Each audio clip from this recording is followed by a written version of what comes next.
How do we address performance issues with team members that don't care?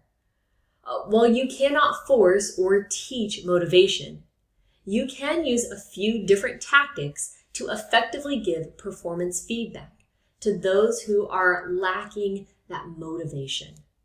One tactic that you can use is to ask, observe, and try different motivation methods to find the best fit method for your team. I was consulting a manager that was so excited to lead his new international team. He was passionate about the industry and had dedicated his life to building great teams in this regard.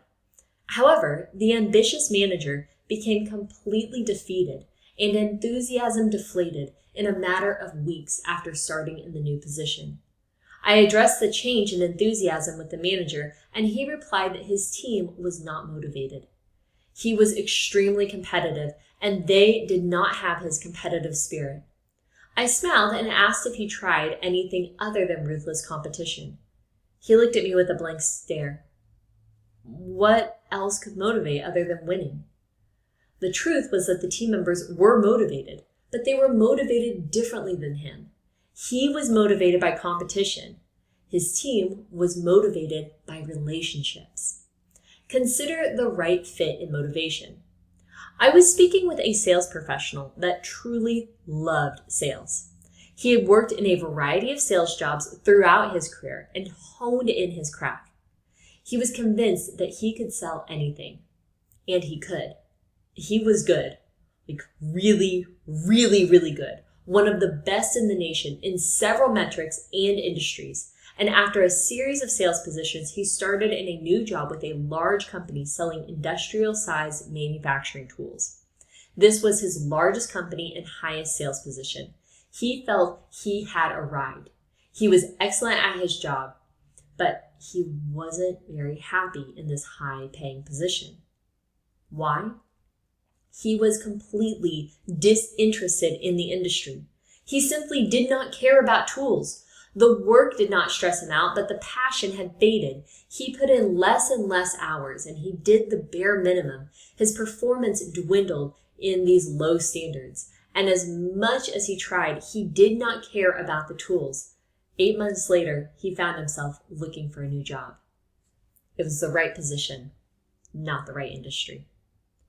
Sometimes I speak with team members that are very close to doing what they would like to be doing, but something is off, and it can affect motivation.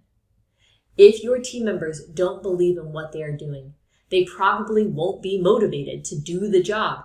It could be the position, the industry, or the company. Try to help your team members find their passion and purpose in their work.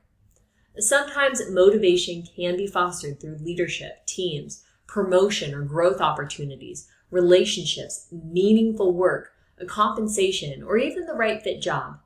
There are a lot of intrinsic and extrinsic motivators for the workplace.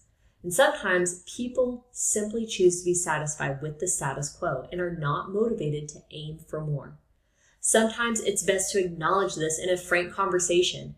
I was speaking with the CEO about an unmotivated team member, and he told the person, "You're stuck, and neither I nor anyone else can move you except yourself."